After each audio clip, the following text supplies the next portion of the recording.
Okay, so here's what you need to understand about what happened in Davos, Switzerland over the past 48 hours. Picture this, the Swiss Alps, January 21st, 2026. World leaders gathering at the World Economic Forum. And two speeches, delivered in the same venue, less than 24 hours apart, that couldn't have been more different. One speech captured the attention of the world with its clarity, its courage, its vision for the future.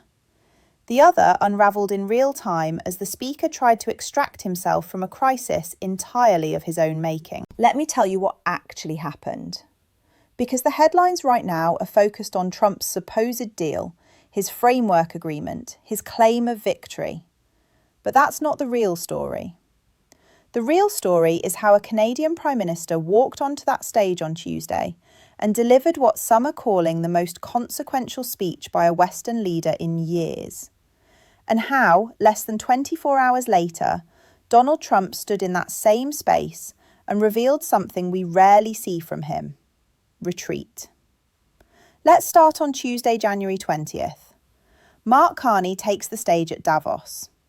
Now, if you don't know Carney's background, you need to understand why this man commands the room when he speaks. Former Governor of the Bank of Canada. Former Governor of the Bank of England. The only person to ever hold both positions. When Mark Carney talks about global finance, about economic power, about how the world actually works, people with trillions of dollars under management lean forward and take notes. And what did he say? He stood before that audience and told them something they already knew but were afraid to acknowledge. The rules-based international order, the system that has governed global relations since World War II, is over. Not declining, not weakening, over.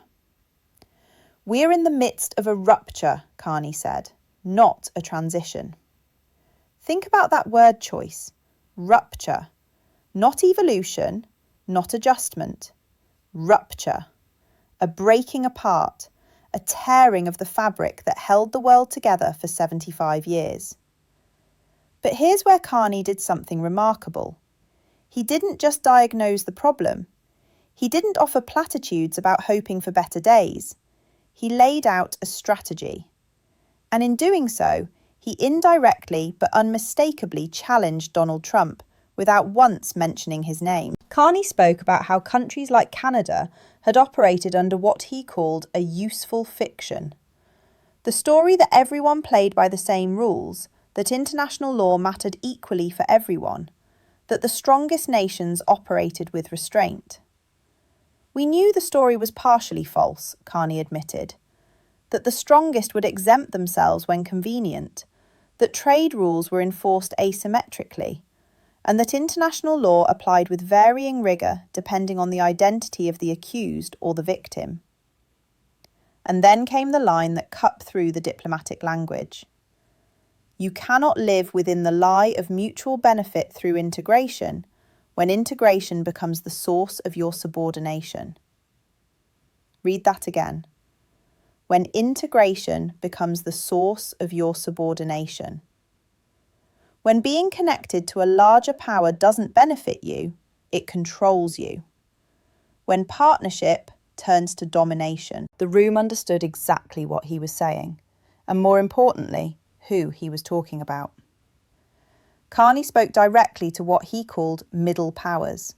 Countries like Canada, like France, like Germany, like Australia. Nations with significant economic and military capacity, but not enough to stand alone against the true giants. And he told them something they needed to hear.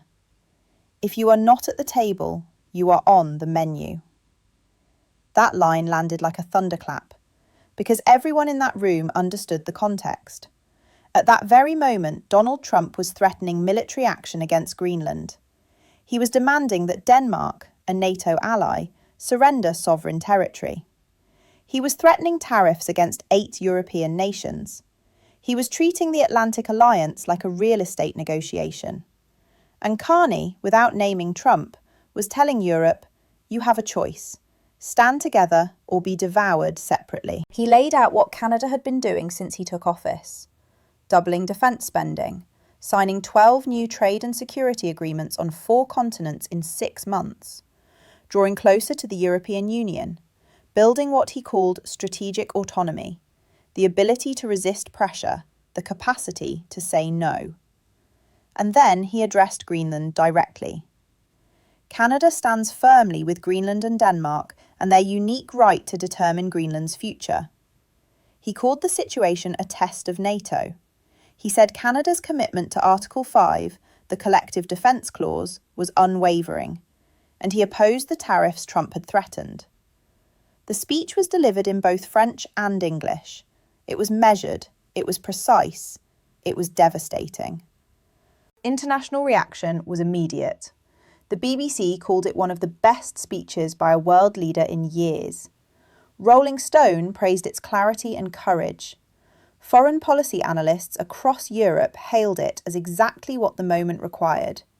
Someone, finally, was saying out loud what everyone had been thinking privately. Now, fast forward less than 24 hours. Wednesday, January 21st. Donald Trump takes the same stage. And the contrast was stunning. Trump started with his usual approach, mixing humour with veiled threats. Friends and a few enemies, he said to the audience. Then he pivoted to Greenland, and what followed was a performance that revealed just how badly his strategy had backfired. For weeks, Trump had been escalating. First, he said acquiring Greenland was necessary for national security. Then he refused to rule out military force. Then he sent his son on a publicity stunt to Greenland, where Trump Jr. passed out MAGA hats like party favours.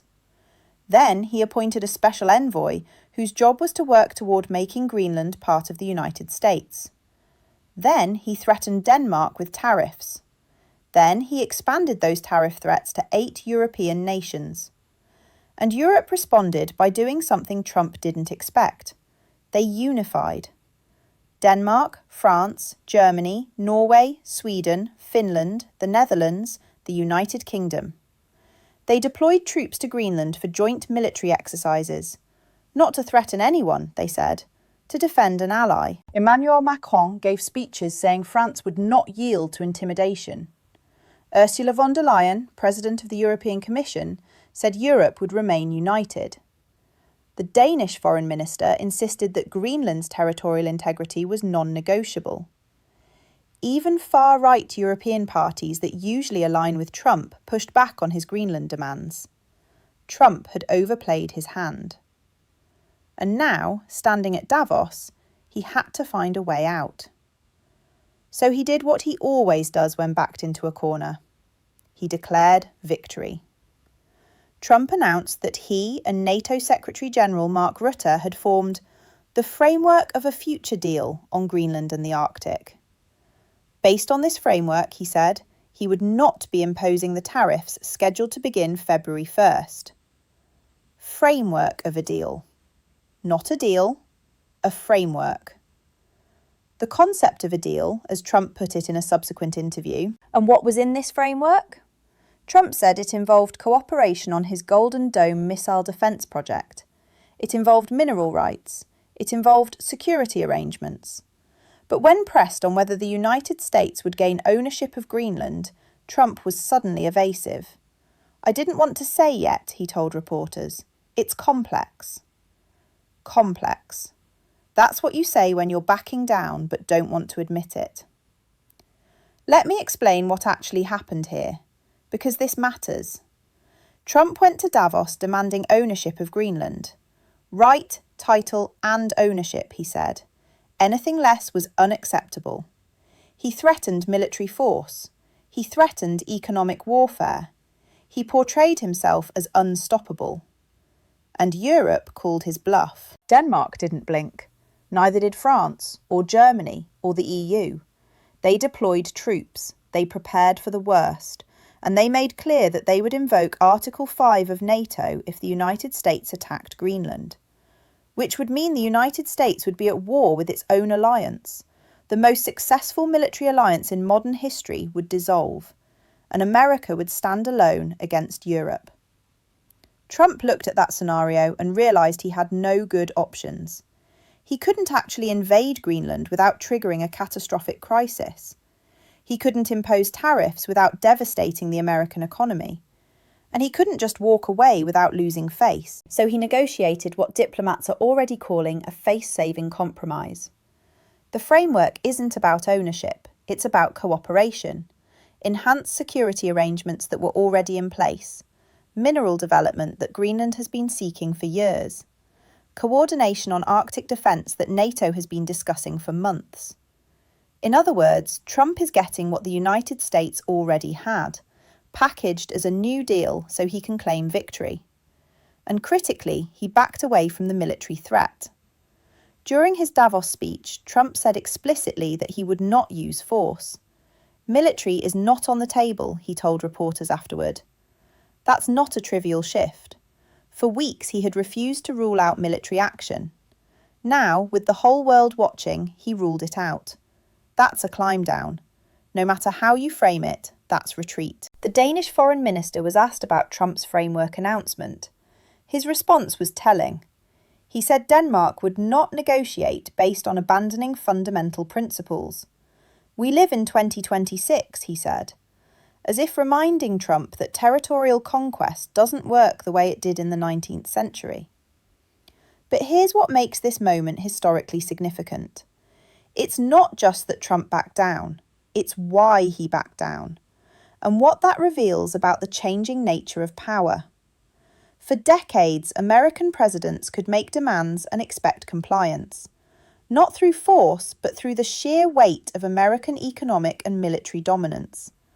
The rules-based order that Carney described wasn't actually based on rules, it was based on American hegemony.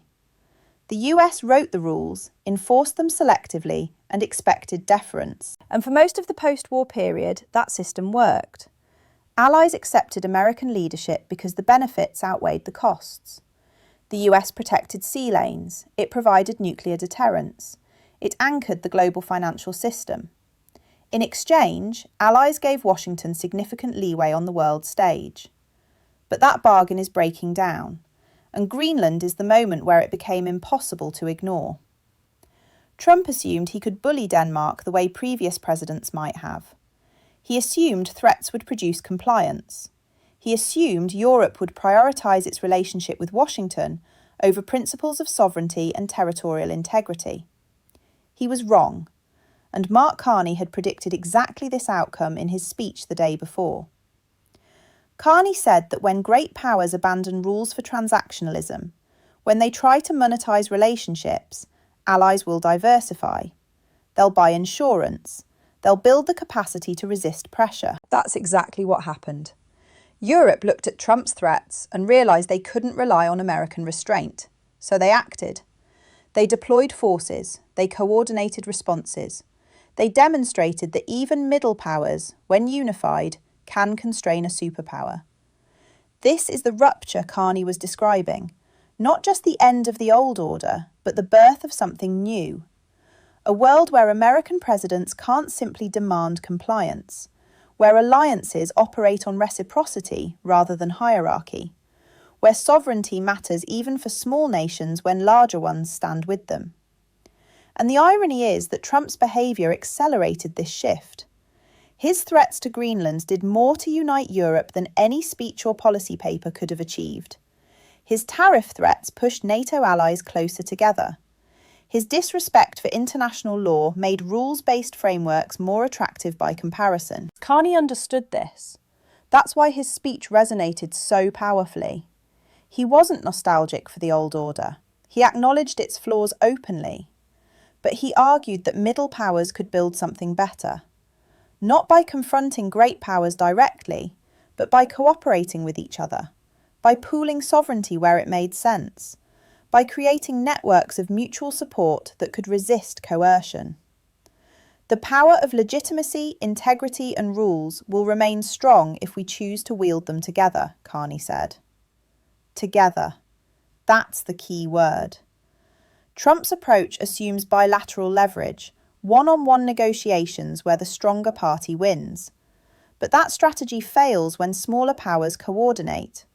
when Denmark isn't alone, but backed by France, Germany, the UK, and Canada, when resistance becomes collective rather than individual.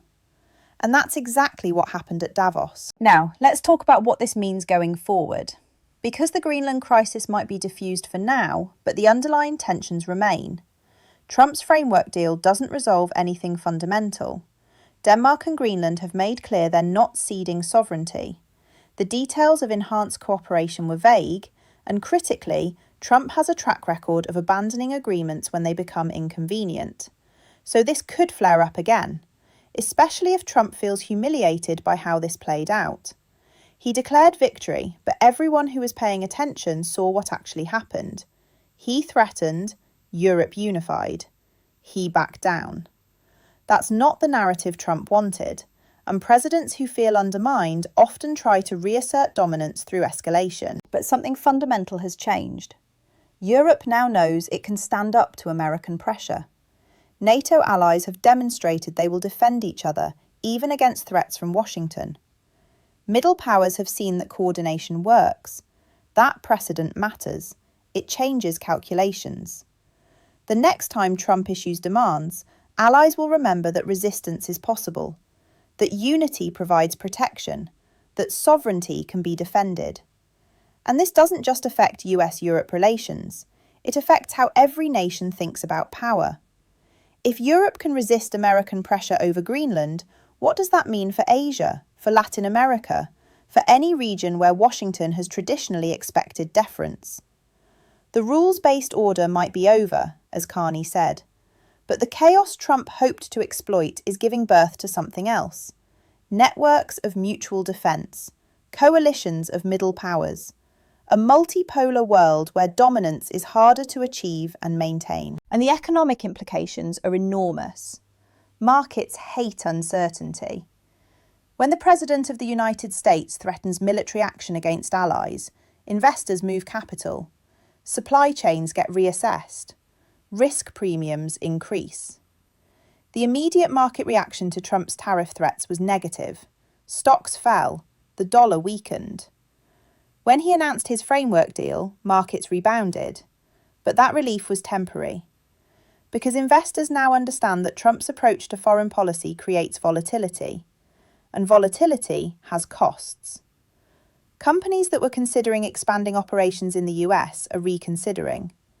Trading partners that were negotiating deals are hedging. Allies that provided diplomatic support are calculating whether alignment with Washington is worth the risk. This erosion of trust happens slowly, then suddenly. And once lost, it's incredibly difficult to rebuild. European leaders understand this. That's why Macron, von der Leyen and others have been so vocal. They're not just defending Denmark, they're defending the principle that threats don't work, that sovereignty matters, that alliances require mutual respect.